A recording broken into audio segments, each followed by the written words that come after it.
మీరన్న దావోస్ సందర్భంలో ఈ చర్చ వచ్చిందని, ఇది కాదు, అది దావోస్ సందర్భంలో ఆ అకేషన్ లో ఆక్స్ఫామ్ సంస్థ విడుదల చేసినటువంటి రిపోర్ట్ ఇది. ఆక్స్ఫాము అంతర్జాతీయంగా వాళ్ళ దావోస్ లో ధనిక దేశాల ప్రతినిధులంతా చేరి, లేకపోతే వ్యాపార లావాదేవీలు జరిగే చోట ప్రపంచం మొత్తానికి ఓ దావోస్ ఏంటంటే వరల్డ్ ఎకనామిక్ ఫోరం అనేది ఒక క్లబ్ లాంటిది. ఆ సందర్భంలో దీని మీద ఒక చర్చ సంస్థ వాళ్ళు కలోనియలిజం, వలసవాదం తాలూకు ప్రభావం ఇప్పటికీ ఎలా ఉంది అనేది. వలసవాదం అయిపోయింది పోయింది అనుకుంటున్నాం కానీ వలసవాదం ఇంకా పోలేదు అనేది ఈ రిపోర్ట్ సారాంశం. ఎందుకంటే వలసవాదం అంటే ఫిజికల్ గా ఒక దేశాన్ని ఆక్రమించుకొని దాన్ని పరిపాలించడం మాత్రమే వలసవాదం కాదనేది మనందరికీ ఇప్పటికే తెలిసింది. అదే విషయాన్ని ఆక్స్ఫామ్ సంస్థ కూడా చెప్పింది. వలసవాదం అనేది ఫిజికల్ గా దేశాలను ఆక్రమించుకోవడం 50ల 60లతో ముగిసిపోయింది. 1960ల లోపే, ఒక 60 ఏళ్ల క్రితమే ఇది ముగిసిపోయింది. భౌతికంగా దేశాల్లో సైన్యాలను పెట్టి ఆక్రమించుకొని ప్రజలను అణిచేసి ఇట్లాంటివన్నీ చాలా కాలం క్రితం ముగిసిపోయింది దరిదాపుగా. అయితే ఇప్పుడు నడుస్తున్నది ఏంటంటే నయా వలసవాదం, నియో కలోనియలిజం అంటున్నాము. నియో కలోనియలిజం వలసవాద దశ ఇచ్చి ఇది వచ్చి ఏంటంటే పరోక్షంగా బహుళజాతి సంస్థలు, అంతర్జాతీయ సంస్థలు అంటే IMF, ప్రపంచ bank, WTO, UN security council, ఇలా రకరకాల సంస్థల్లో తమ ఆధిపత్యాన్ని ఉంచుకొని దాని ద్వారా మాజీ వలస దేశాల మీద ఇప్పటికీ సాగిస్తున్నటువంటి పెత్తనం కారణంగానే ప్రపంచంలో ఇంత పెద్ద స్థాయిలో అసమానతలు ఉన్నాయి. వలసవాదానికి గురైన దేశాలతో సహా, ప్రస్తుతం పరోక్షంగా వలసవాద ప్రభావం కింద ఉన్న దేశాలతో సహా ధనిక దేశాల్లో కూడా అసమానతలు ఉండడానికి ప్రధానమైన కారణం ఇక్కడ ఓవరాల్ గా ఈ వలసవాద చరిత్ర అనేది ఇంకా హ్యాంగ్ ఓవర్ పోలా మనకు అనేది. సరే, దానిలో ఏంటంటే ఒక్క 8% జనాభా మాత్రమే ప్రపంచంలో అసమానతలు ఇట్లా లేని పరిస్థితుల్లో జీవిస్తున్నారు అనేది చెప్పారు. మిగతా అన్ని చోట్ల అసమానతలు తీవ్రంగానే ఉన్నాయనేది. ఆ 8% జనాభా ఎవరో నేను అక్కడ అది మన లోపల వాళ్ళు మామూలు లోపల నెంబర్ ఇచ్చారు. ఏదో బహుశా నేను అనుకుంటున్నా నార్త్ కొరియా లాంటి దేశం కానీ క్యూబా లాంటి దేశాలు కొద్దిగా ఆ జనాభా ఇంకా పేదరికంలో ఉన్న అసమానతలు తక్కువ ఉన్న దేశాలుగా పరిగణించబడచ్చు బహుశా. సరే, ఏదైనా కానీ ఏంటంటే ఈరోజు ప్రపంచవ్యాప్తంగా వలసవాదం కంటిన్యూ అవుతుంది, దాని ప్రభావం కంటిన్యూ అవుతుంది అనేది. దానిలో ముఖ్యంగా ఇప్పటికీ మీరు చూస్తే రోల్స్ అలాగే ఉన్నాయి, పాత్రలు అలాగే ఉన్నాయి. వలసవాద కాలానికి ముందు చూసుకుంటే ప్రపంచంలో గ్లోబల్ గా చూసుకుంటే, ప్రపంచవ్యాప్తంగా చూసుకుంటే వలసవాదానికి ముందు ఎప్పుడు సుమారుగా 1820లో చూసుకుంటే ప్రపంచంలో టాప్ 10% ధనవంతులు అప్పుడు 1820లో 1820లో అత్యంత ధనవంతులైన 10% మంది ప్రపంచంలో వాళ్ళకి వస్తున్నటువంటి ఆదాయం మామూలు కింద ఉన్న 50% మంది కంటే కూడా 18 రెట్లు ఎక్కువ ఆదాయం పొందేవాడు. 1820లో టాప్ 10% ధనవంతులు ప్రపంచంలో కింద ఉన్నటువంటి 50% జనాభా కంటే 18 రెట్లు ఎక్కువ ఆదాయం పొందారు. అది 1980ల నాటికి వలసవాదం ఇది బిగినై, అది వలసవాదానికి ముందు 1820 సుమారుగా ఈ వలసవాదం ఇదంతా జరిగిన తర్వాత ప్రపంచవ్యాప్తంగా వలసలు పెరిగిన తర్వాత గ్లోబల్ నార్త్ నుంచి కొన్ని ధనిక దేశాలు, బ్రిటన్ కావచ్చు, స్పెయిన్ కావచ్చు, ఇట్లాంటి దేశాలు, ఫ్రాన్స్ కావచ్చు, ఇవన్నీ గ్లోబల్ సౌత్ లోని ఆఫ్రికా, ఏషియా, లాటిన్ అమెరికా దేశాలను ఆక్రమించుకొని వాటిల్లో వలసవాద సామ్రాజ్యాలను స్థాపించి పరోక్షంగానో ప్రత్యక్షంగానో వాటిని పాలించిన కాలం తర్వాత ఇప్పుడు ప్రపంచవ్యాప్తంగా టాప్ 10% ధనవంతులకి కింద ఉన్నటువంటి 50% మందికి ఉన్న ఈ ఆదాయ అసమానత 53 రెట్లకు పెరిగింది. అంతకుముందు 1820లో వలసవాదానికి ముందు సుమారుగా దశ 18 రెట్లు మాత్రమే టాప్ 10% ధనవంతులకి, కింద ఉన్నటువంటి 50% మందికి అసమానత ఉంది, 18 రెట్లు. ఇప్పుడు అది 53 రెట్లకు పెరిగింది 1980ల నాటికి. తర్వాతి కాలంలో సుమారుగా ఈ మధ్య కాలంలో 2020 అప్పటికి అది 38 రెట్లకి తగ్గిందని. 1980ల కంటే తగ్గింది ఇప్పుడు. కానీ తగ్గటంలో జరిగింది ఏంటంటే దానికి ప్రధానమైన కారణం మిగతా ప్రపంచంలో పెద్ద మార్పులు జరగలేదు కానీ చైనాలో జరిగిన మార్పుల వల్ల చాలా మంది ఆదాయాలు పెరగడంతో ఈ మార్పు జరిగింది. ఆదాయ అసమానత కొంత తగ్గింది అనేది ప్రధానంగా 53 రెట్ల తేడా నుంచి 38 రెట్ల తేడాకి చైనాలో జరిగిన పరిణామాలు. 1980 తర్వాత చైనాలో సంస్కరణలు, చైనా బాగా ధనిక దేశంగా చాలా చాలా దేశాలతో పోలిస్తే ఆవిర్భవించడం, ఇది కారణం అనేది. సో ఇది తర్వాత ఏంటంటే ప్రధానంగా మీకు ఇంత డ్రైగా చెప్పేదానికంటే కూడా క్లియర్ గా చెప్పాలంటే అంటే అక్కడ ఉన్న గణాంకాలన్నీ ఏకరువు పెట్టుకుంటా పోతే ఊరికి అది మళ్ళీ ఆక్స్ఫామ్ రిపోర్ట్ ఇంగ్లీష్లో ఉన్న దాన్ని తెలుగులో చదివినట్లు అవుతుంది. నేను అట్లా కాకుండా చెప్పడం కోసం నేను చెబుతుంది ఏంటంటే ఇదంతా ఎలా జరిగింది.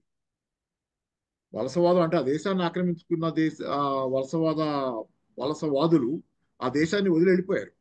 కానీ ఆ పరోక్షమైన అంటే మన తోలుబొమ్మల అట్లలాగా అప్పటికి ఇప్పటికీ ఆ పరోక్ష పెత్తనం ఎలా కొనసాగుతుంది అనే దానికి మీ అందరికీ గతంలో చాలా మందికి ఒక 50 years పైనే ఉన్నాయి అనుకుంటాను ఎక్కువ మందికి. వాళ్ళందరికీ తెలుసు గతంలో ఒక పుస్తకం తెలుగులో కూడా వచ్చింది అది. Confessions of an economic hit man అని చెప్పి దళారీ పశ్చాత్తాపం పేరుతో తెలుగులో వచ్చింది. చాలా మంది కొన్నారు కాపీలు అప్పుడు. దయచేసి వీలైతే అది కూడా చదవండి.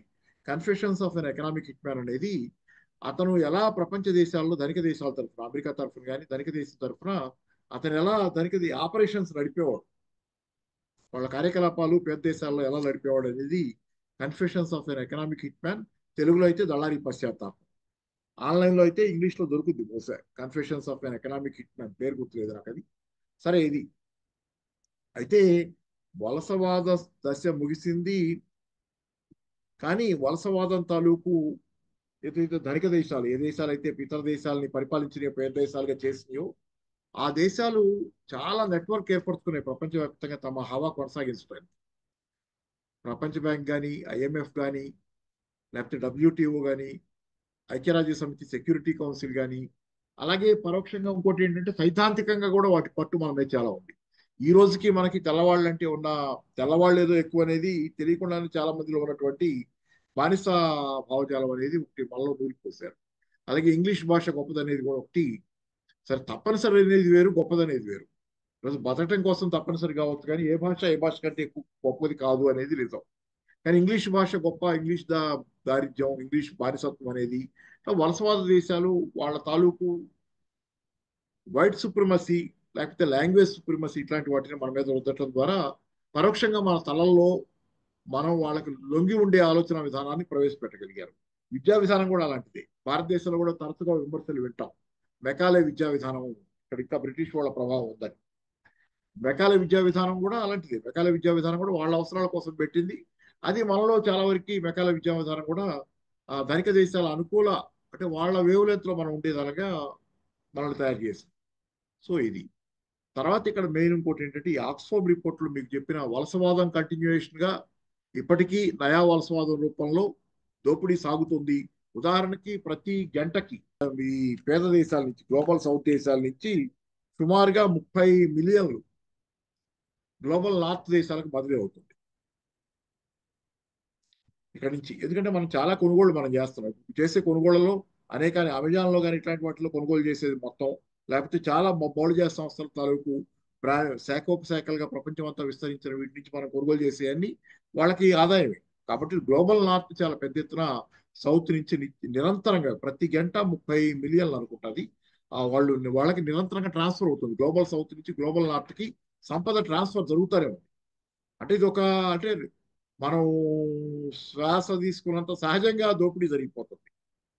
మన శ్వాస తీసుకున్నంత సహజంగా నార్మల్ ప్రాసెస్ లో దోపిడీ జరుగుతుంది అనేది అంటే వాళ్ళ ఆధిపత్యం కొనసాగుతుంది ఏరో ఇది. తర్వాత ఇక్కడ ప్రధానంగా మీకు ఏంటంటే అప్పుల పాలైన దేశాలు ప్రధానంగా గ్లోబల్ సౌత్ దేశాలు చాలా పెద్ద ఎత్తున అప్పుల పాలై ఉన్నాయి. అప్పు చేయాల్సి అప్పు చేసే సందర్భం ఉదాహరణ కెన్యా చెబుతా.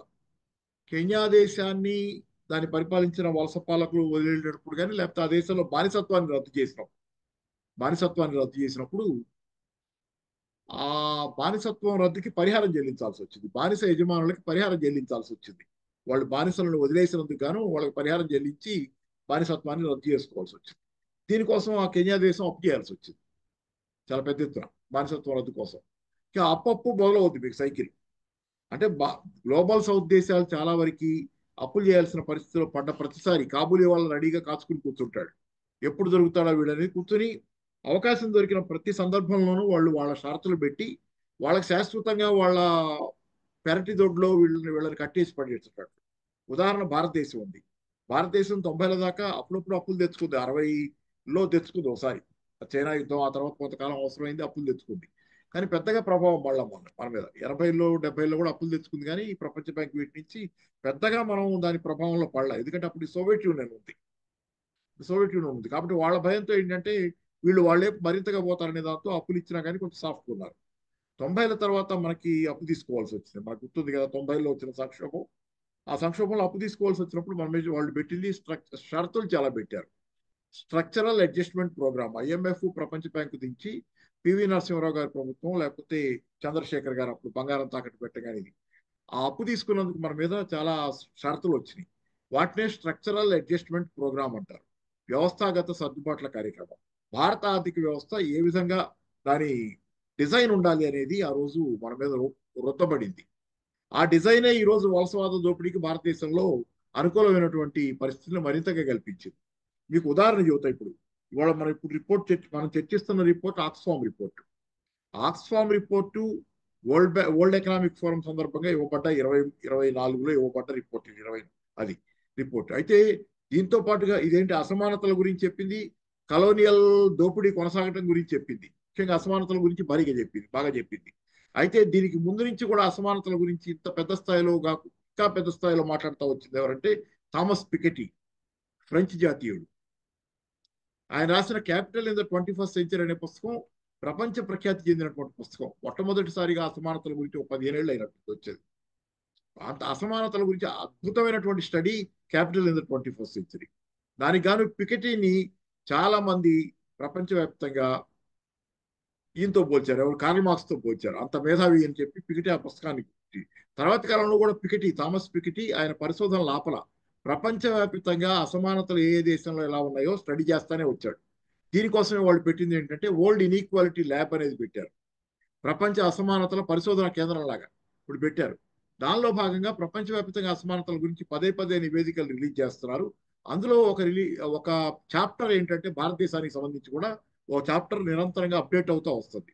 ఆ చాప్టర్ హెడ్డింగ్ ఏంటంటే వాళ్ళు పెట్టింది భారతదేశంలో అసమానతల గురించి రాసిన చాప్టర్కి వాళ్ళు పెట్టిన heading Indian economic inequality from British Raj to billionaire Raj. Indian economic inequality 1920 to 30 తర్వాత ఇప్పుడు కాలం 2014 ఏదో ఇప్పుడు లేటెస్ట్ రిపోర్ట్ అయితే అది from British Raj to billionaire Raj అని పెట్టారు. చాలా అర్థవంతమైనటువంటి మాట అది. బ్రిటిష్ రాజ్యం నుంచి బిలినీర్ రాజ్యం దాకా భారతదేశంలో అసమానతలు దాని అర్థం. మీరు బ్రిటిష్ వాళ్ళ రాజ్యం గురించి మాట్లాడతా థామస్ పికెటీ ఆ డేటా మారదు కదా. చరిత్రలో గత డేటా మారదు, వచ్చే డేటా మారుద్ది. ఇప్పుడు నడుస్తున్న డేటా కొత్తగా ఉంటుంది కానీ పాత డేటా మారదు. 1920 to 30 మధ్య భారతదేశంలో ఇన్కమ్ ట్యాక్స్ చట్టం వచ్చింది. అప్పుడు ఫస్ట్ టైం మొదటిసారిగా ఈ దేశంలో ఎవరెవరి ఆదాయాలు ఎట్లా ఉన్నాయనేది ఒక గణాంకాలు దొరికినాయి. దాని ప్రకారంగా టాప్ 1% ధనవంతులకి ఆ రోజు దేశ సంపదలో వెళ్తుంది, దేశ ఆదాయంలో ఎంత వెళ్తుందంటే 20 రూపాయలు వెళ్తుంది అని లెక్కేశారు. అంటే 100 రూపాయల సంపద సృష్టించబడితే అత్యంత ధనవంతులైన 1% మందికి 20 రూపాయలు వెళ్ళినాయి దానిలో. ఆ రోజు లెక్కల ప్రకారం 21 రూపాయలు. తర్వాత 2023-22 ఆ కాలానికి డేటా తీస్తే దాని ప్రకారంగా ఏంటంటే ఇంకా ₹1 ఎక్కువే, 23 రూపాయల దాకా 22 రూపాయల పైన టాప్ 1% ధనవంతులకు వెళ్తుంది. అంటే బ్రిటిష్ వాళ్ళ రాజ్యంలో కంటే భారతదేశాన్ని మనం స్వతంత్రంగా ఏలుకుంటున్న ఈ కాలంలో సంస్కరణలు మొదలైన తర్వాత భారతదేశంలో అసమానతలు మరింత ఎక్కువ ఉన్నాయి సంపద పంపిణీలో. ఇది వాళ్ళు చెప్పింది. ఇది ప్రపంచవ్యాప్త ఫినామినన్. నిజమే, ఈరోజు సంపదల అసమానతలు అనేవి ప్రపంచవ్యాప్తంగా పెరుగుతున్నాయి. భారతదేశంలో కూడా చాలా దేశాలలో కంటే కూడా ఎక్కువ ఉన్నాయి భారతదేశంలో అసమానతలు. అయితే మీరు ఇక్కడ గమనించాల్సింది, మనకు కొంతమందికి నచ్చుద్ది కొంతమంది కానీ ఇందిరాగాంధీ కాలంలో సుమారుగా 1980లో ఇదే నివేదిక ప్రకారం, థామస్ పికెటీ నివేదిక ప్రకారమే 1980లో భారతదేశంలోని టాప్ 1% ధనవంతులకి వెళ్తున్నటువంటి సంపద ఇన్కమ్ 6% మాత్రమే. 6% మాత్రమే. 1922-30 కాలంలో ₹20, ₹21 వెళ్ళింది టాప్ 1% ధనవంతులకి. ఇప్పుడు బిలియనీర్ల రాజ్యం 20, 24, 20, 23 ఈ కాలంలో ప్రస్తుతం లేటెస్ట్ ₹23, ₹22, ₹1 ఎక్కువే బ్రిటిష్ వాళ్ళ రాజ్యంలో కంటే వెళ్ళింది. కానీ 1980లో ఆ కాలంలో వెళ్ళింది టాప్ 1% ధనవంతులకి ₹6 మాత్రమే.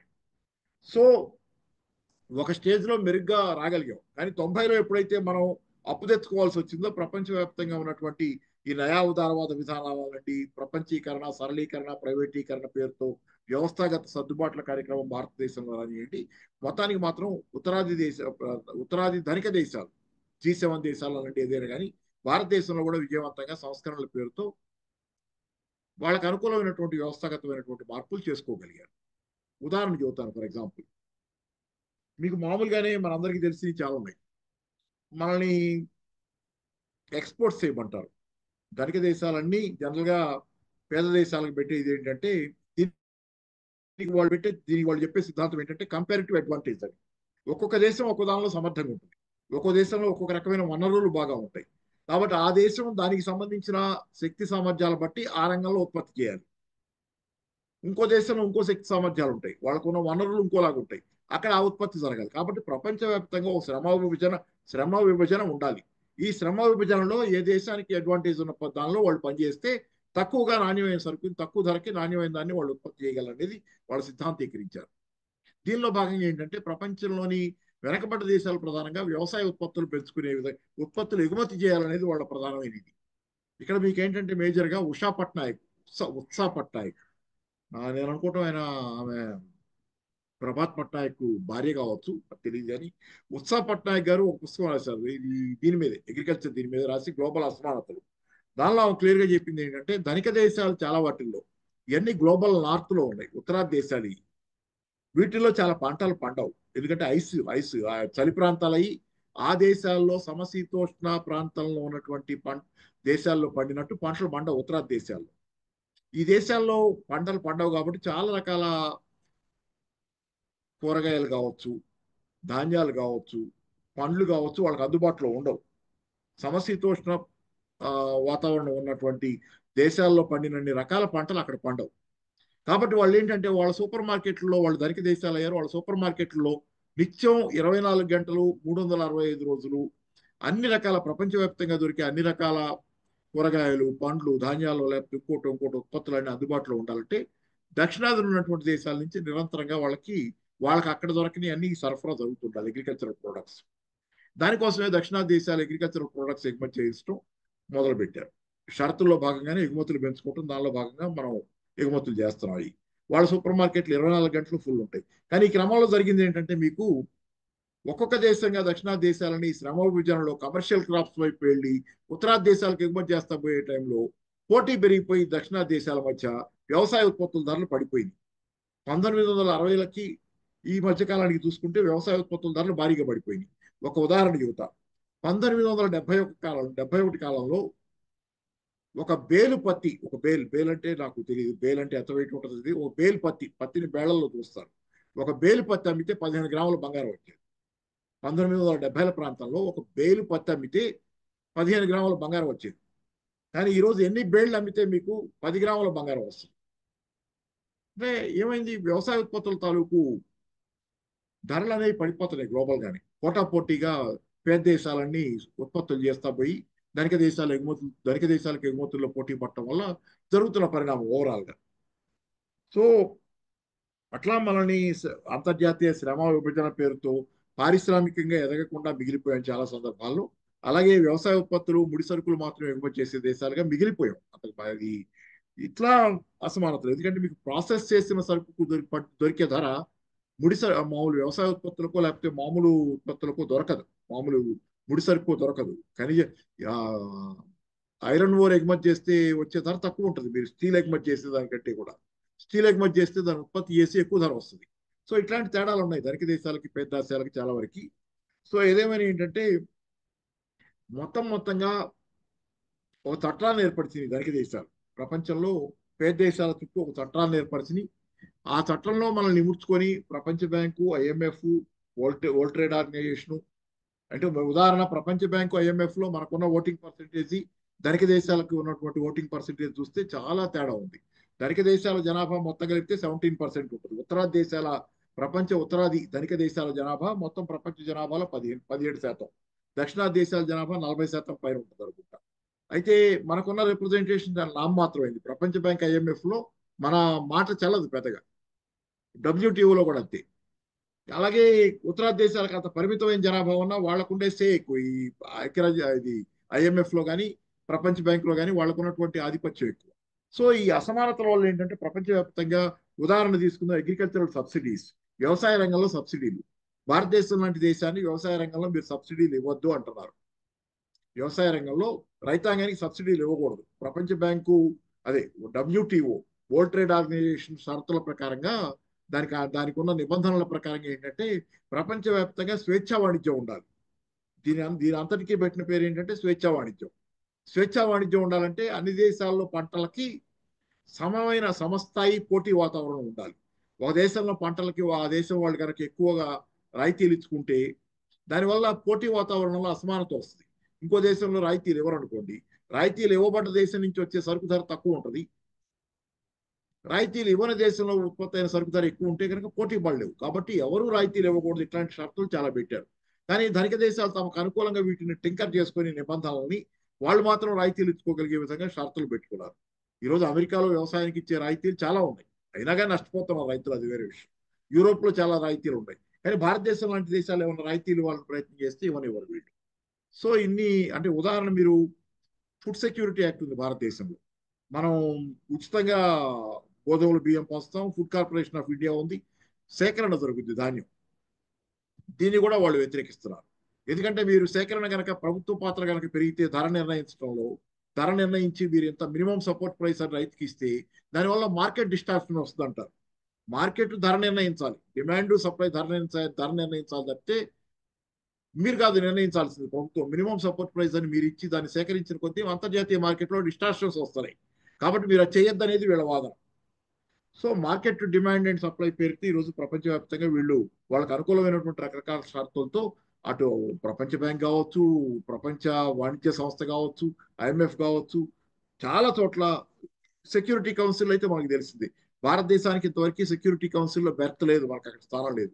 వాళ్ళు కావాలంటే వీటో చేస్తారు. ప్రపంచం అంతా ఒక్కటైనా వాళ్ళు అమెరికానో ఇంకోళ్ళు రష్యానో లేకపోతే ఇంకోళ్ళు చైనానో అనుకుంటే ఆ నిర్ణయం వీటో ఆగిపోద్ది. సో ఇట్లాంటి వాతావరణం చాలా అసమానతలతో కూడిన వాతావరణాన్ని కలోనియల్ ఏజ్ పేరుకి భౌతికంగా ఆక్రమించుకోవటం ఆగిపోయింది. కానీ రకరకాల రూల్స్ రూపంలో, ఇన్స్టిట్యూషన్స్ లేకపోతే వ్యవస్థాగత చట్టాల రూపంలో ఇంకా మనం కలోనియల్ పరిధిలోనే ఇరుక్కుపోయి ఉన్నాం. కాబట్టి ఆ కలోనియల్ పరిధిని దాటి రాలేకపోయిన క్రమంలో ఈరోజు ఇన్ని అసమానతలకు అదే మూలంగా ఉందనేది ఈ బుక్ సారాంశం. సరే, కోవిడ్ అనంతర కాలంలో అసమానతలు మరింత పెరిగినాయి అని. కోవిడ్ అనంతర కాలంలో జనరల్గానే మీకు ఎట్లా తీసుకుంటారంటే ఉదాహరణ వ్యాక్సిన్ ఇన్ఈక్వాలిటీ అనేది ఆ రోజు చెప్పారు. ధనిక దేశాలు వ్యాక్సిన్స్ ఇవ్వడానికి మనకి తిరస్కరించింది. వాళ్ళు వ్యాక్సిన్ తయారు చేశారు. వాళ్ళ దేశాల వాళ్ళకి ముందెత్తుకోవడానికి వాళ్ళు మనకి ఇవ్వడానికి వ్యాక్సిన్ తిరస్కరించారు పేద దేశాలకి. సో ఆ సందర్భంలో భారతదేశంలో తయారైన 2 వ్యాక్సిన్లు కొంత ఇంపార్టెంట్ అయింది ప్రపంచానికి. సో వ్యాక్సిన్ ఇన్ఈక్వాలిటీ చాలా దేశాల్లో వ్యాక్సిన్లు లేక ఇబ్బంది పడేటువంటి పరిస్థితి ఆ రోజు ఉంది. సో ఇదండి. తర్వాత ఇంకోటి ఏంటంటే ఇక్కడ మీకు ప్రధానంగా ఈరోజు ఆక్స్ఫామ్ నివేదిక తాలూకు ఇంకో హైలైట్ ఏంటంటే they are not makers, they are takers అని చెప్పాడు. ఈ ప్రపంచంలోని కుబేర్లు, పెద్ద పెద్ద కుబేర్లు వీళ్ళందరూ మనం జనరల్గా పర్సెప్షన్ ఎట్లా క్రియేట్ చేశారంటే మీడియా కానీ ప్రచారం కానీ ఎలా క్రియేట్ చేసిందంటే వీళ్ళు చాలా మేధావులు, చాలా అపార జ్ఞాన సంపన్నులు. కాబట్టి వీళ్ళు వాళ్ళ జ్ఞాన సంపదతో ఇంత పెద్ద ఎత్తున సంపద సృష్టిస్తున్నారు కాబట్టి వాళ్ళు ధనవంతులు అవుతున్నారు అనేది మనకు క్రియేట్ చేశారు. కానీ ఇది పరిస్థితి వాస్తవం కాదనేది ఆక్స్ఫామ్ నివేదిక చెబుతుంది. ఆక్స్ఫామ్ నివేదిక చెప్పేది ఏంటంటే వీళ్ళు క్రియేటర్స్ కాదు, వీళ్ళు ఎంటర్ప్రెన్యూరియల్ జీల్తో తెలివితేటలతో సృష్టించిన సంపద కాదు వాళ్ళది. అలాగే ఏంటంటే వీళ్ళు దే ఆర్ నాట్ మేకర్స్, వీళ్ళు సృజనాత్మకంగా సృష్టిస్తున్న సంపద కాదు ఇది, దే ఆర్ టేకర్స్ అని చెప్పింది. వీళ్ళు టేకర్స్ అంటే వీళ్ళు కొల్లగొడుతున్నారు, ప్రపంచాన్ని కొల్లగొట్టడం ద్వారా, లేకపోతే ఒక అడదవల్లో వచ్చిన సంపద తప్పితే వీళ్ళది కష్టపడో లేకపోతే మేధో సంపత్తిని వాడు వచ్చిన డబ్బు కాదని చెబుతా దానికి 3 కారణాలు చెప్పారు. ఒకటి ఇన్హెరిటెన్స్ అన్నారు. ప్రపంచ ధనవంతుల్లో 2023లో మొట్టమొదటిసారిగా జరిగిందట. 2023లో మొట్టమొదటిసారిగా ప్రపంచ ధనవంతులలో కొత్తగా తయారైన బిలియనీర్లో 2023లో కూడా కొంతమంది కొత్త బిలియనీర్లు పుట్టుకొచ్చారు ప్రపంచంలో. ఆ కొత్తగా పుట్టుకొచ్చిన బిలియనీర్లలో మెజారిటీ అత్యధికులు వారసత్వ పరంగా బిలియనీర్లు, అంటే తండ్రుల నుంచి వచ్చిన ఆస్తులతో వాళ్ళు బిలియనీర్లు అవ్వగలిగారు. వాళ్ళు సొంతగా ఏమీ లేదు. వీళ్ళలో అత్యధికుల వయసు 30 సంవత్సరాల లోపు. 30 సంవత్సరాల లోపు ఎవరైనా బిలియనీర్ అయ్యారంటే ఇప్పుడు 2023 ఆ కాలంలో వాళ్ళు అది వారసత్వంగా పొందిందే, వాళ్ళ సొంత టాలెంట్ కాదు. గతంలో మనం ఆకలి రాజ్యం సినిమాలో కూడా ఒక మాట విన్నాం. దొరబాబుకు కొంచెం అగ్లీగా ఉంటుంది కానీ డైలాగ్ సెన్సార్ కూడా పాస్ అయింది కాబట్టి దొరబాబుకు పుట్టిన నా కొడుకులు అనే మాట వాడతాడు. వర్గ పోరాట ఇదిలో దొరబాబుకు పుట్టిన అంటే ఎట్లా అంటే వీళ్ళకి సొంతగా వీళ్ళు కష్టపడి సంపాదించింది కాదు. బాబులు సంపాదిస్తే అమ్మ బాబు సంపాదిస్తే వచ్చిన ఆస్తని బయట మాట్లాడుకుంటుంటారు. జనాలు మాట్లాడతారు ఈ బైకుల మీద ఇట్లా విన్యాసాలు చేస్తారు. రోడ్ల మీద తిరిగే వాళ్ళని చూసి అమ్మ బాబు కష్టపడి సంపాదిస్తే వీళ్ళు విలాసాలు చేస్తున్నారు అన్నట్లు విమర్శలు ఉంటాయి. అట్లా వచ్చిన వాళ్ళు తప్పితే బిలినీర్లు వీళ్ళు సొంతగా కష్టపడి సృష్టించిన వాళ్ళు కాదనేది. దానికి ఇన్హెరిటెన్స్ ద్వారా వచ్చిన సంపద. చాలా దేశాల్లో ఈరోజు ప్రపంచంలో 2/3 దేశాల్లో ఇన్హెరిటెన్స్ ట్యాక్సే లేదు. అంటే వారసత్వ పరంగా ఒక తరం నుంచి ఇంకో తరానికి సంపద బదలాయించబడేటప్పుడు ప్రోగ్రెసివ్ పద్ధతి ఏంటంటే అభ్యుదయకరమైనటువంటి ఆలోచన ఏంటంటే గతంలో చాలా దేశాల్లో ఉన్నది, అమెరికా లాంటి దేశంలో కూడా ఉందనుకుంటారు, తర్వాత తీసేసినట్టున్నారు అది. ఇన్హెరిటెన్స్ మీద ట్యాక్స్ వేయటం, తాతల ఆస్తి వాళ్ళ తర్వాత తరం వాళ్ళకి వెళ్ళేటప్పుడు దాని మీద పన్ను వేయటం అనేది ఒక పద్ధతిగా ఉండేది. ఎందుకంటే వాళ్ళు సంపాదించింది కాదు అది. దీనివల్ల ఏమవుద్దంటే తాత ఆస్తి లేకపోతే తండ్రి ఆస్తి కొడుక్కి రావటం ద్వారా కొడుకు ధనవంతుడు అయిపోతే అకస్మాత్తుగా లెవెల్ ప్లేయింగ్ ఫీల్డ్ ఉండదు సమాజంలో. అంటే ప్రతి తరంలోనూ ఆ తరంలో ఉన్న వాళ్ళ మధ్య పోటీ అనేది సమాన స్థాయిలో మొదలవ్వాలి. అలా కాకుండా ఒకళ్ళు చాలా అడ్వాంటేజ్తో మొదలయ్యి ఇంకొకళ్ళు డిసడ్వాంటేజ్లో మొదలైతే అది అసమానుల మధ్య పోటీగా మారుద్ది. ఆ వ్యవస్థ నిలబడలేదనేది సిద్ధాంతం. కాబట్టి ఏంటంటే ఇన్హెరిటెన్స్ ట్యాక్స్ చాలా పెద్ద ఎత్తున వేసిన దేశాలు ఎందుకు వేసినాయి అంటే అలా ప్రతి తరంలోనూ పోటీ జరిగేటప్పుడు ఆ తరంలోని వ్యక్తుల మధ్య పోటీ అయినప్పుడు అది సమాన స్థాయిలో పోటీ బిగిన్ అవ్వాలి. ఒకళ్ళ అడ్వాంటేజ్తో మొదలవ్వకూడదు. ఒకళ్ళ అడ్వాంటేజ్తో పోటీ దీనికోసం ఇన్హెరిటెన్స్ ట్యాక్స్ ఉండేది. ఆ పోటీ వాతావరణాన్ని కాపాడటానికి పెట్టుబడిదారీ వ్యవస్థలో ఆ డైనమిజం ఉండటం కోసం ఇది చేశారు. కానీ ఈ పరిస్థితి మారిపోతుంది. చాలా దేశాల్లో ఇన్హెరిటెన్స్ ట్యాక్స్ లేదు, భారతదేశంలో కూడా లేదు, అసలు ఎప్పటి నుంచి లేదు. అలాగే వెల్త్ ట్యాక్స్ కూడా ఇక్కడ ఉన్న దాన్ని తీసేశారు. అమెరికాలో కూడా ఇన్హెరిటెన్స్ ట్యాక్స్ తీసేశారు నాకు తెలిసి. ఇప్పుడు ట్రంప్ వచ్చిన తర్వాత అయితే ఏ ట్యాక్స్ వద్దంటున్నాడు, ధనవంతుల మీద అన్ని రకాల పన్నులు ఎత్తేస్తానంటున్నాడు. సో ఇది అసమాన పోటీకి, మనుషుల మధ్య అసమాన స్థాయిలో పోటీకి ఉదాహరణ ఇంకో మాట మీరు వినుంటారు, సోషల్ మొబిలిటీ అనేది. సామాజిక అప్వర్డ్ మొబిలిటీ, సామాజికంగా కింద నుంచి పైకి వెళ్ళటం. పెట్టుబడిదారీ వ్యవస్థలో ఒకప్పుడు ఇది ఉండేది. అత్యంత కింద స్థాయి వ్యక్తి కూడా పైకి వెళ్ళటానికి పెట్టుబడిదారీ వ్యవస్థలో అవకాశాలు ఉన్నాయి. నిత్యం పోటీ ఉన్నప్పుడు ఏదర్ విద్య ద్వారానో ఎంటర్ప్రెన్యూరియల్ స్కిల్స్ ద్వారానో ఏదో ఒక ఇట్లాంటి దీని ద్వారా కింద నుంచి పైకి వెళ్ళటానికి ఈ వ్యవస్థలో గతంలో అవకాశాలు బాగా ఉన్నాయి. కింద నుంచి దాన్నే సోషల్ మొబిలిటీ అంటారు. అత్యంత కింద వాడు కూడా పైకి వెళ్ళటానికి చాలా మంది అలా వచ్చిన వాళ్ళే కదా. అంబానీ ఉన్నాడు, ధీరుభాయ్ అంబానీ మరి చరిత్ర చూసుకుంటే ఆయన పెట్రోల్ బంక్ లో పెట్రోల్ కొట్ట చరిత్ర అది. మరి అత్యంత కింద స్థాయి నుంచి వచ్చిన వాళ్ళు చాలా మంది మనకు కనపడతారు పెట్టుబడిదారీ వ్యవస్థలో. ఆ దశ ఇప్పుడు పోతుంది అనేది. సోషల్ మొబిలిటీ ప్రపంచవ్యాప్తంగా పెట్టుబడిదారీ వ్యవస్థలో సోషల్ మొబిలిటీ పోతుంది. ఎందుకంటే మీకు ఎడ్యుకేషన్ హెల్త్ ప్రైవేటైజ్ అయిన తర్వాత ఈక్వల్ ప్లేయింగ్ ఫీల్డ్ ఎక్కడుంది? ప్రతి వాళ్ళకి ఒకే చదువుకునే అవకాశం లేదు. ఐవీ లీగ్ స్కూల్స్ కొంతమందికి అంతగా అత్యంత కనిష్ట స్థాయిలో ఉన్న స్కూల్లో, లేకపోతే ఇక్కడ భారతదేశంలో లాగా అసమానతలు స్కూళ్లలో ధనికుల పిల్లలు చదువుకునే స్కూళ్ళు వాటి క్వాలిటీ, అత్యంత పేద పిల్లలు చదువుకునే గవర్నమెంట్ స్కూళ్ళలో క్వాలిటీ, నాణ్యతా ప్రమాణాల్లో చాలా తేడా. అంటే పోటీలో ఎక్కడైతే బిగిన్ అవుతున్నామో స్టార్టింగ్ పాయింట్ లో అక్కడే ఈ అసమానత మనల్ని పైకి రాకుండా చేసేస్తుంది. ఈ రోజున్న ఖరీదైన విద్యా విధానం మామూలుగానే చెబుతుంటారు, చాలా మంది కూడా మాట్లాడతారు. ఇదేంటంటే హెల్త్ ఎడ్యుకేషన్ మాత్రం గవర్నమెంట్ చూసుకోవాలి అందరిది అనేది. అది మీకు జరగటల్లా. హెల్త్ ఎడ్యుకేషన్ ఈ రోజు ప్రైవేట్ పరం అయింది, చాలా పెద్ద ఎత్తున ప్రైవేట్ వాళ్ళ చేతిలో ఉన్నాయి, కార్పొరేటైజ్ అయింది. హెల్త్ కాస్ట్లు అయితే ప్రతి సంవత్సరం 14% పెరుగుతున్నాయి సుమారు ప్రతి సంవత్సరం. ఇప్పుడు ఎడ్యుకేషనల్ కాస్ట్ ప్రతి సంవత్సరం ఇన్ఫ్లేషన్ లో 12% పెరుగుతున్నాయి. అంటే హెల్త్ ఎడ్యుకేషన్ అనేది సామాన్య జనానికి అది అంత చదలేటి కుసుమ, అంటే ఆకాశంలో ఎక్కడ ఉన్నటువంటి అందుకోలేని ఇదిగా మారింది. దీంతో ఏమవుతుంది, వీళ్ళు ఈ రోజున ఎవరైనా పైకి రావాలంటే జీవితంలో ప్రధానంగా ఉన్నటువంటి మార్గం చదువు. వ్యవసాయం ఇట్లాంటివి కూడా కాదు, మీకు ఆస్తులున్నా ఏమి కాదు మీరు చాలా సందర్భాల్లో. కానీ చదువు ద్వారా మాత్రం చాలా పైకి వచ్చే అవకాశాలు ఎక్కువ మందికి ఉన్నాయి. కానీ ఆ చదువు చాలా మందికి లేకుండా చేస్తుంది ఈ వ్యవస్థ. కాబట్టి అసమానతల్ని పెంచి పోషిస్తున్నటువంటి వ్యవస్థ ఒకదాన్ని ఈ ప్రైవేటీకరణ విధానాలు తెచ్చిపెట్టిన విద్యారంగంలో. అలాగే హెల్త్ అనేది మినిమం మెయింటైన్ చేయడానికి కావాల్సినటువంటి ప్రభుత్వ వైద్యం కానీ ఇట్లాంటివి లేకుండా పోయిన తర్వాత, ప్రభుత్వ పాత్ర లేకుండా పోయిన తర్వాత, అమెరికా లాంటి దేశంలో కూడా ఇన్సూరెన్స్ సరిగ్గా లేదని ఇన్సూరెన్స్ మీద ఆధారపడ్డ వ్యవస్థ అమెరికాలో ఈ హెల్త్ వ్యవస్థ. కానీ ఈ మధ్య కాలంలో ఒక ఇన్సూరెన్స్ మేనేజర్ నన్ను ఒక ఆయన్ని కాల్చి చంపాడు. ఒక అతను రన్నింగ్ మార్నింగ్ వాక్ లో ఉన్నప్పుడు ఎప్పుడో ఒక సమ్ యంగ్ గై, అతను ఇన్సూరెన్స్ కంపెనీకి చెందిన ఒక సమ్ సిఇఓనే ఎవరినో కాల్చి చంపేశాడు. ఇప్పుడు ఎలా అయిందంటే అమెరికా మొత్తం మీద అతను పాపులర్ ఫిగర్. అతను పట్టుకున్నారు, అరెస్ట్ చేశారు, కేసు నడుస్తుంది. కానీ ఈ బికేమ్ వెరీ పాపులర్. ఎందుకంటే చాలా మంది అగ్రీ కూడా ఉన్నారు. ఇన్సూరెన్స్ కంపెనీలు బాధితులు అమెరికాలో కూడా చాలా మంది ఉన్నారు. పేరుకి ఇన్సూరెన్స్ ఉంటుంది, కానీ అది ప్రాక్టికల్గా రియలైజ్ అవడం తాలూకు కష్టాలు కానివ్వండి, అమెరికా ఇన్సూరెన్స్ సిస్టంలో కూడా అన్ని లోపాలు ఉన్నాయి. దాంతో ఏంటంటే చాలా మందికి ఈరోజు ఒక కోపం ఉంది అమెరికాలో ఇన్సూరెన్స్ కంపెనీలు అంటే. కాబట్టి చాలా చోట్ల ఇది మన వర్గ పోరాటం తాలూకు చాలా గోడల మీద మనం అంటాం కదా, గ్రఫిటీ గ్రఫిటీ గోడల మీద ఇక్కడ రాసుకుంటున్నారు అమెరికాలో కూడా. సంథింగ్ గుర్తులేదు నాకు, ఆ నినాదాలు రాస్తున్నారు ఏంటంటే ఇవన్నీ ఆ వీళ్ళంతా దొంగలు అన్నట్టు. ఇన్సూరెన్స్ కంపెనీలు ఈ పెద్ద మనుషులంతా దొంగలు అన్నట్లుగా గోడల మీద రాసుకుంటున్నారు వాళ్ళు. అంటే ఒక రకమైనటువంటి ఆ ప్రపంచవ్యాప్తంగానే విద్యా వైద్య వ్యవస్థలో వచ్చినటువంటి ప్రైవేటీకరణ అనేది ప్రజలను ఆ వ్యవస్థలకు దూరం చేసి వాళ్ళలో చాలా ఆగ్రహానికి కారణం అవుతుంది. కార్పొరేటైజేషన్ ఇది. ఈ అసమానతల పెరుగుదలలో సోషల్ మొబిలిటీ అనేది ఆగిపోవటంలో, కింద వాళ్ళు కిందే శాశ్వతంగా సమాధి అయిపోవటంలో ఇది పెద్ద పాత్ర పోషిస్తుంది. దీనిలో ఒక పుస్తకం కూడా వచ్చింది. దానిలో మరి ఎంతవరకు ఈ కంటెంట్ ఎలా ఉందో నాకు తెలియదు కానీ, బ్రోకెన్ ల్యాడర్ అని ఆ మధ్యకాలంలో ఇండియన్ ఆధార్ ఎవరు బ్రోకెన్ ల్యాడర్ అని విరిగిపోయిన నిచ్చెన. గతంలో ఒక నిచ్చెన ఉండేది కింద నుంచి పైకి వెళ్ళడానికి, ప్రతి వారికి కింద వాళ్ళు కూడా పైకి వెళ్ళడానికి విద్యో లేకపోతే ఇంకో అవకాశమో నిచ్చెనలు ఉండేవి పైకి వెళ్ళడానికి. ఈరోజు నిచ్చెన లేదు, నిచ్చెన విరిగిపోయింది. కింద వాళ్ళు కింద, పై వాళ్ళు పైన ఒక కులీన శాశ్వతంగా ఒక వ్యవస్థ, అంటే ఒక క్యాస్ట్ సిస్టమ్ లాంటిది. ఆ క్లాస్ లో కూడా క్లాస్ సిస్టమ్ లాంటిది. పైవాడు పైనే, కిందవాడు కిందే శాశ్వతంగా ఉండిపోయే అసమానతల ప్రపంచం ఈరోజు ఏర్పడింది.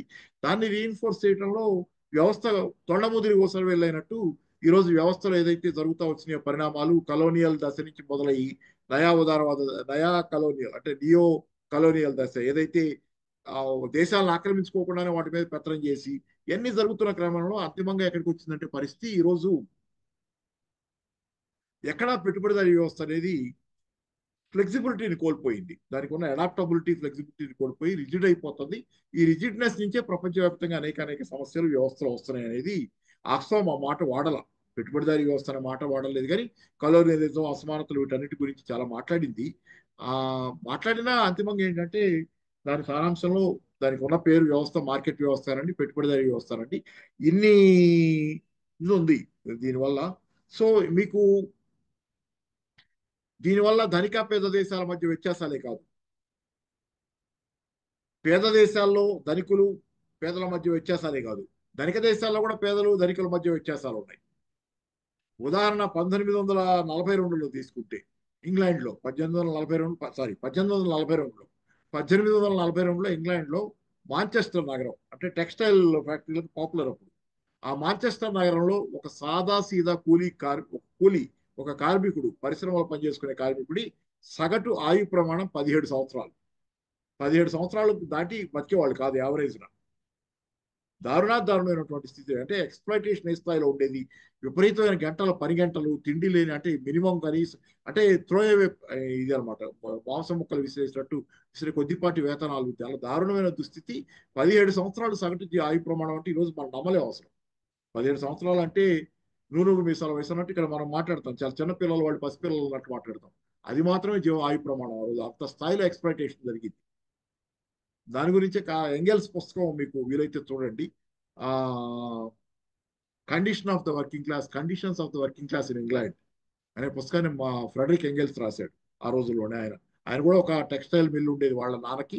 ఆయన కూడా దాన్ని చూసుకునేవాడు. ఆయన అక్కడ మొత్తం తిరిగి వర్కింగ్ క్లాస్ కండిషన్స్ గురించి మాంచెస్టర్ కానీ, లివర్పూల్ కానీ అన్ని చోట్ల నుంచి ఆయన సేకరించిన డేటాతో ఆయన ఆ రోజునే condition of the working class in England అని రాశాడు.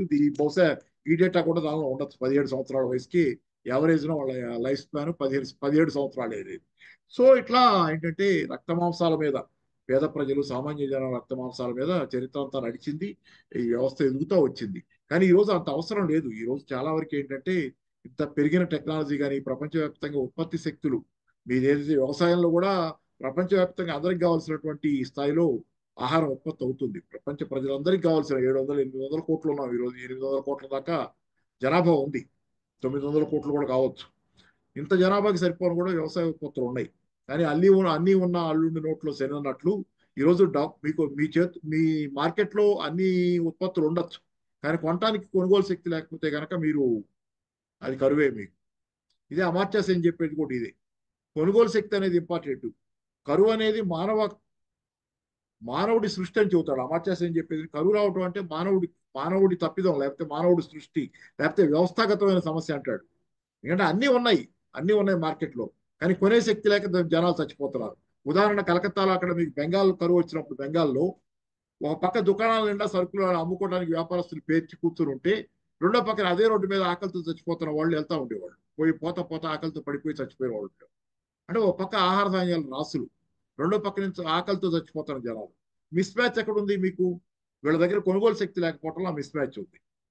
ఇట్లా వ్యవస్థ ఏంటంటే ఈరోజు సకల సంపదలు ఈరోజు ప్రపంచంలో అందరికీ అన్ని రకాల సంపదలు, విద్య వైద్యం ప్రతి వాళ్ళకి ఇవ్వడానికి కావాల్సిన అవకాశాలు అన్నీ ఉన్నాయి ప్రపంచవ్యాప్తంగా. ఈరోజు ప్రపంచవ్యాప్తంగా ప్రజలందరికీ విద్యా వైద్యాన్ని, ఆహారాన్ని, బేసిక్ అవసరాలన్నీ తీర్చడానికి ఉన్నాయి.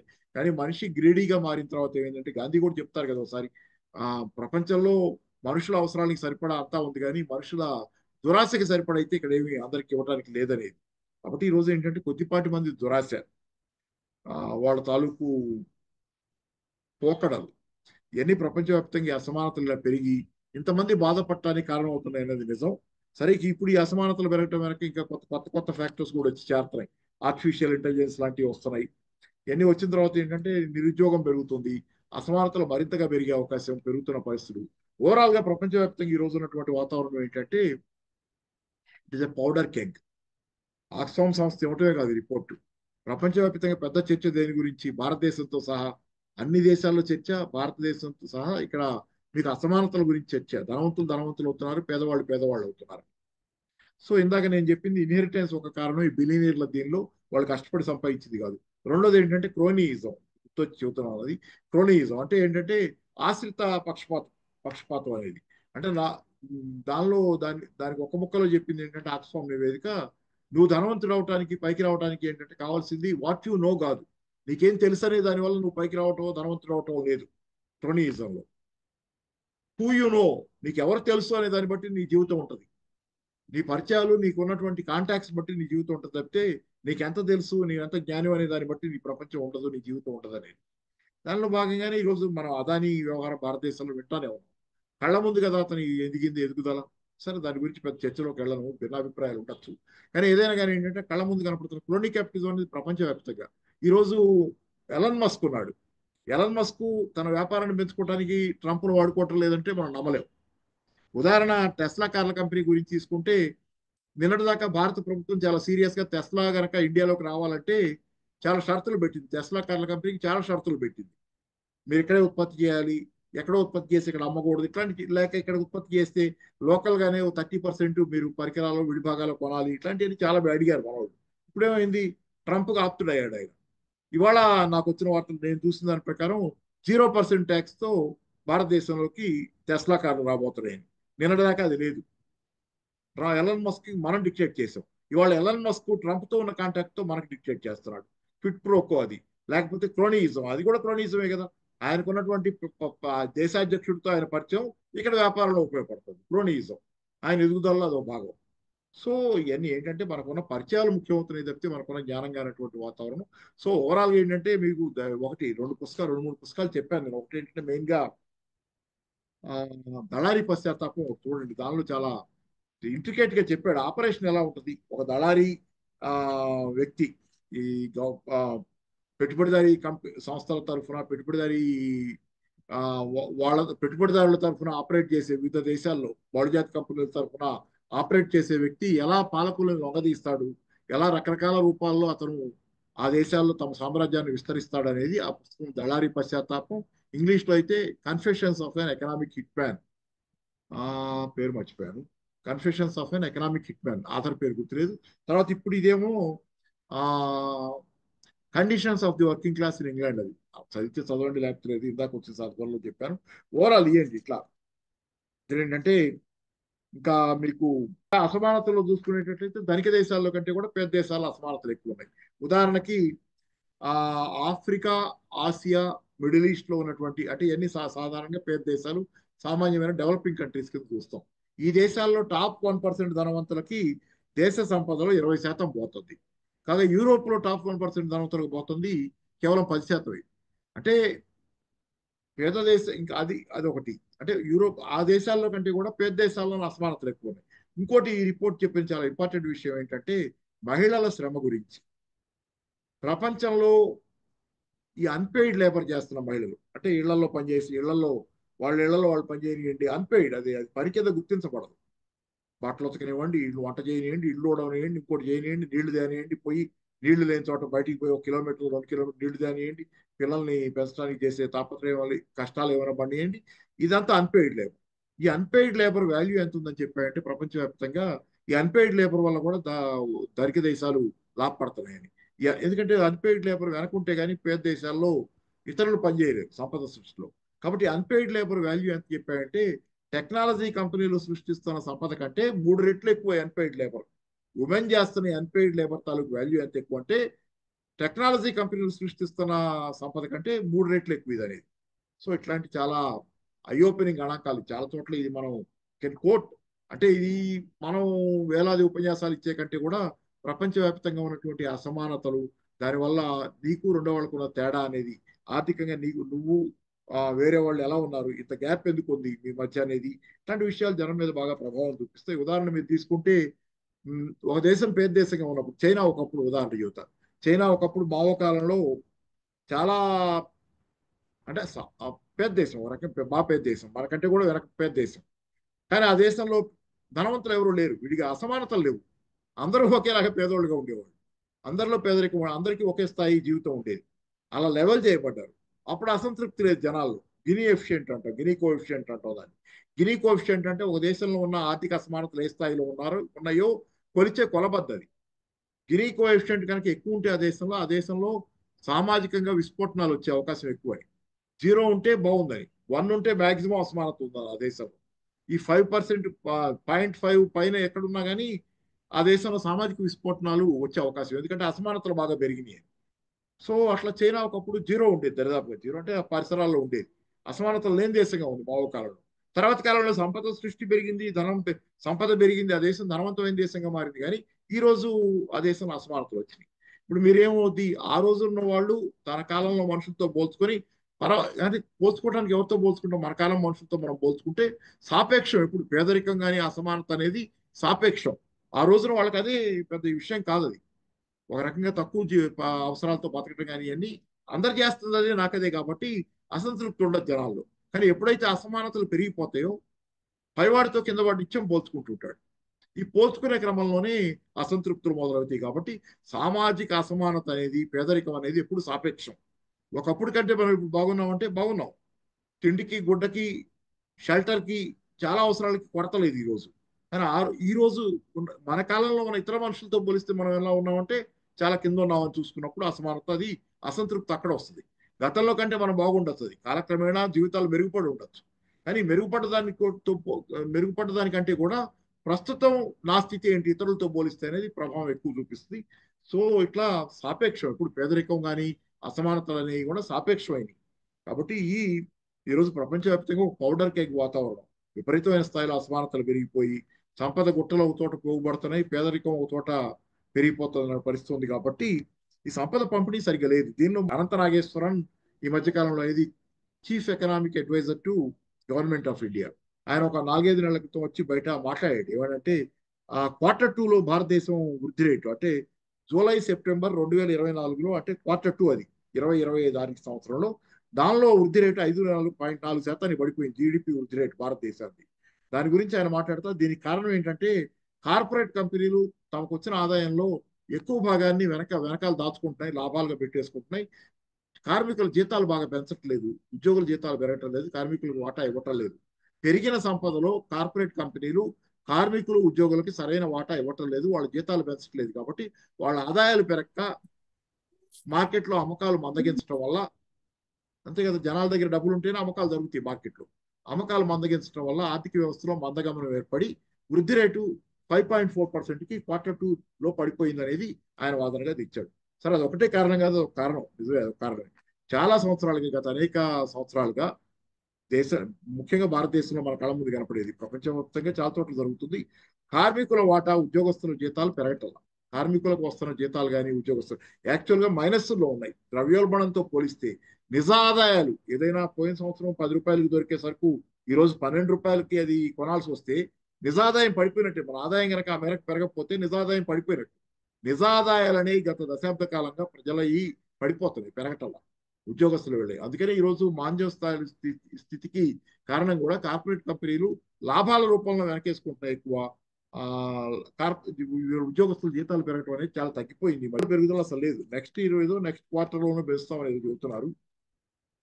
సో ఓవరాల్ ఇది ప్రపంచవ్యాప్తంగా పరిస్థితి ఏంటంటే ఒక రకమైనటువంటి రిగ్రెషన్, అంటే వెనక్కి పోతున్నాం కొంత.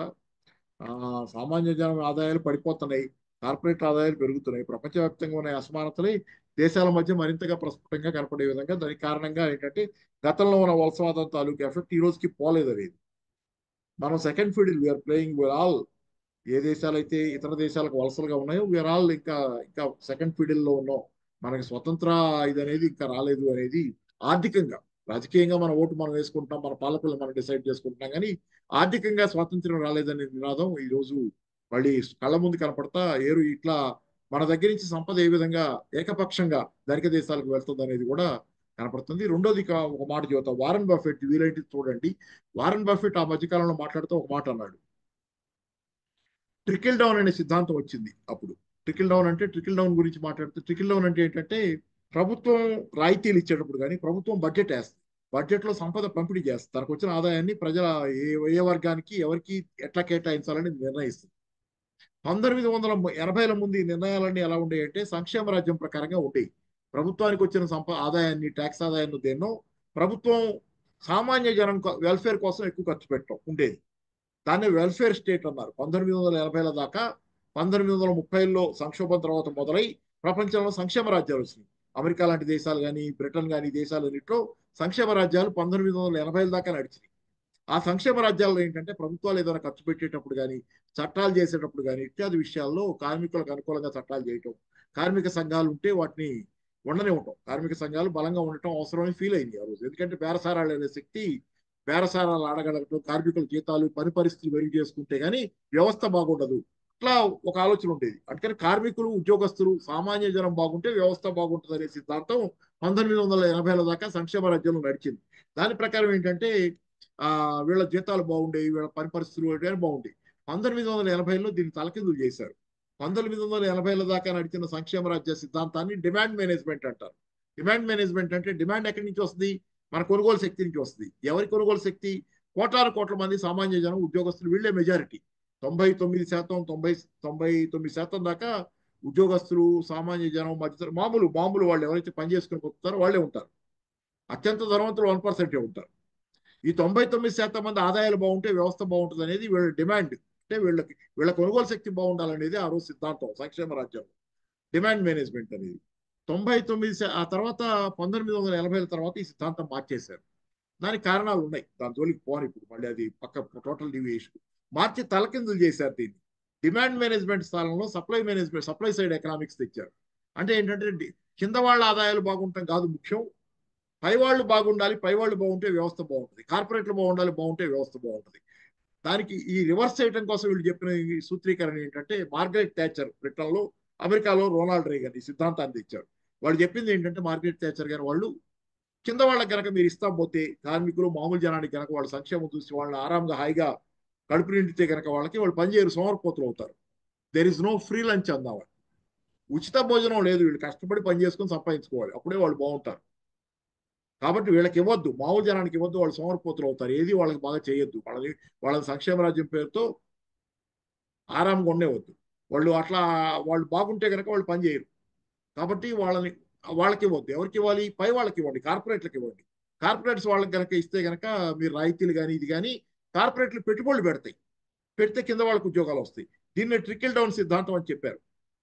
అంటే పంపు ఉంది, పంపులోంచి నీళ్లు వస్తున్నాయి, నీళ్లు వస్తుంటే పంపు పై వాళ్ళు తాగుతున్నారు అనుకోండి, అది పంపు బాగా తిప్పితే పై వాళ్ళకి బాగా కనుక నీళ్లు, వనరులు ఇస్తే అవి మోచేతి నీళ్ళలాగా కింద వర్గానికి వస్తాయని, కింద వాళ్ళకి వెళ్తాయి. ఇది ట్రికిల్ డౌన్ సిద్ధాంతం. పై వాళ్ళు బాగుంటే కింద వాళ్ళు బాగుంటారు, పై వాళ్ళకి పంపు బాగా తిప్పి వనరులు బాగా వదిలితే కింద వాళ్ళకి కూడా బాగా మోచేతి నీళ్లు బాగుతాయి అనేది ఇది సిద్ధాంతం, ట్రికిల్ డౌన్ ఆ రోజు. కానీ వారన్ బఫెట్ కొత్తగా స్పష్టంగా చెప్పాడు, మీకు దొరుకుద్ది నెట్లో కూడా, అది ట్రికిల్ డౌన్ అని మేము చెప్పాం. అంటే ఆయన కూడా ధనవంతుడే కదా, వారన్ బఫెట్ పెద్ద ఇన్వెస్టర్. ట్రికిల్ డౌన్ చెప్పాం కానీ ట్రికిల్ డౌన్ లేదు, ఇప్పుడు ట్రికిల్ అప్పే ఉందన్నాడు. ట్రికిల్ డౌన్ ఏం లేదు, పై వాళ్ళ నుంచి కింద వాళ్ళకి రావటం ఏం లేదు, మొత్తంగా కింద వాళ్ళ నుంచి అంతా మాకు వస్తుంది, ఇది వర్గ యుద్ధంలో మేమే గెలిచాం అన్నాడు, స్పష్టంగా చెప్పాడు. కాబట్టి ట్రికిల్ డౌన్ లేదు, జరగల. కింద వాళ్ళ జీవితాలు ఏం మెరుగుపడలా. సప్లై సైడ్ ఎకనామిక్స్ వచ్చి పై వాళ్ళకి ఇవ్వటం మొదలుపెట్టినా కింద వాళ్ళ జీవితాలు మెరుగుపడలా, నాశనం అయినాయి గత అనేక సంవత్సరాలుగా. అదే సిద్ధాంతాలు, ట్రికిల్ డౌన్ సిద్ధాంతాలు 1990లో సంస్కరణల రూపంలో భారతదేశంలోకి వచ్చినాయి. అప్పటి నుంచే ప్రజల్లో అసమానతలు పెరగటం మొదలైంది, పై వాళ్ళకి రాయితీలు ఇవ్వటం మొదలైంది. 90ల సంస్కరణలు మొత్తం కూడా 90ల తర్వాత వచ్చినాయి. వ్యవసాయ రంగానికి వ్యతిరేకంగా నడిచినాయి సంస్కరణలు.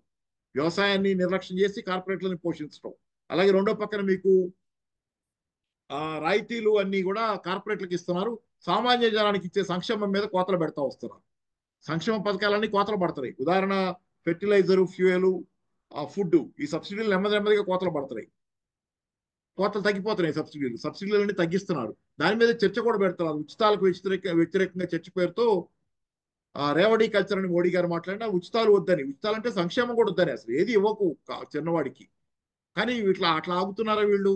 ఎవరికి ఏమి ఇవ్వకుండా ఉంటున్నారా? కార్పొరేట్లకు 10% కార్పొరేట్ ట్యాక్స్ రాయితీ 2019లో ఇండియన్ గవర్నమెంట్, నిర్మలా సీతారామన్ గారు ఆ రోజు కార్పొరేట్లకు 10% ట్యాక్స్ తగ్గించారు. 32% ఉన్న కార్పొరేట్ ట్యాక్స్ 22% తగ్గించారు. తర్వాత కాలంలో కూడా మీరు చూస్తే ఈ ప్రొడక్షన్ లింక్డ్ ఇన్సెంటివ్ స్కీమ్ పేరుతో మీరు బాగా ఉత్పత్తి చేస్తే మీకు బాగా రాయితీ ఇస్తామని వాళ్ళకి ఇస్తున్నారు.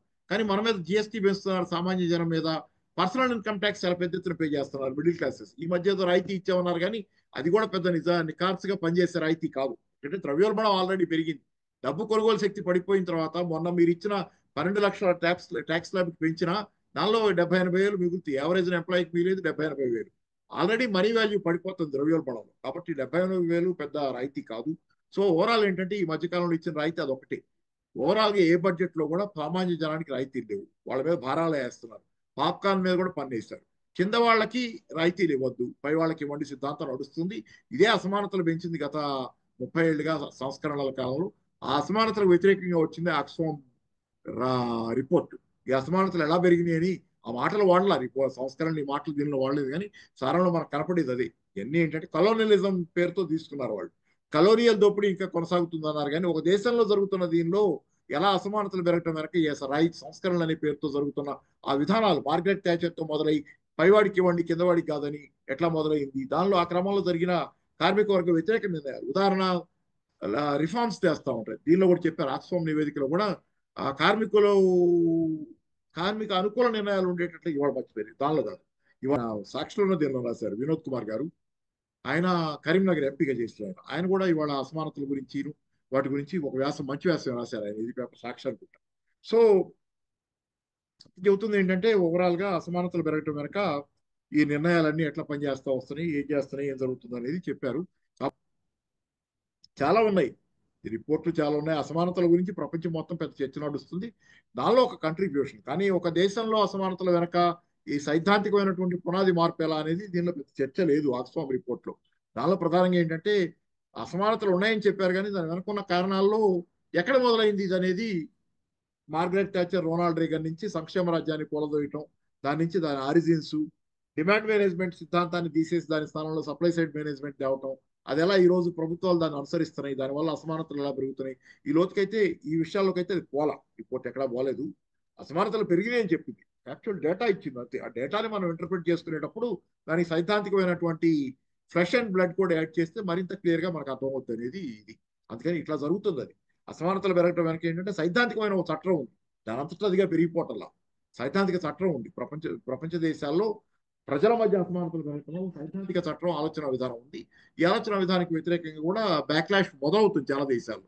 అందుకనే రొనాల్డ్ రేగన్ తప్పని ఈ రోజు అమెరికా అనుకుంటుంది, మార్గరెట్ థాచర్ విధానాలు తప్పని చెప్పి ఈ రోజు బ్రిటన్ లో కూడా నమ్ముతున్నారు. సో ఓవరాల్ మార్పులు జరుగుతున్నాయి. మార్పులు, ఆలోచన విధానంలో మార్పులు. బహుశా ఆ క్రమంలోనే మనం కూడా చర్చ దీని గురించి పెట్టుకోవడం జరిగింది అనేది నాకు అర్థమవుతుంది. థ్యాంక్ యూ అండి. Thank you.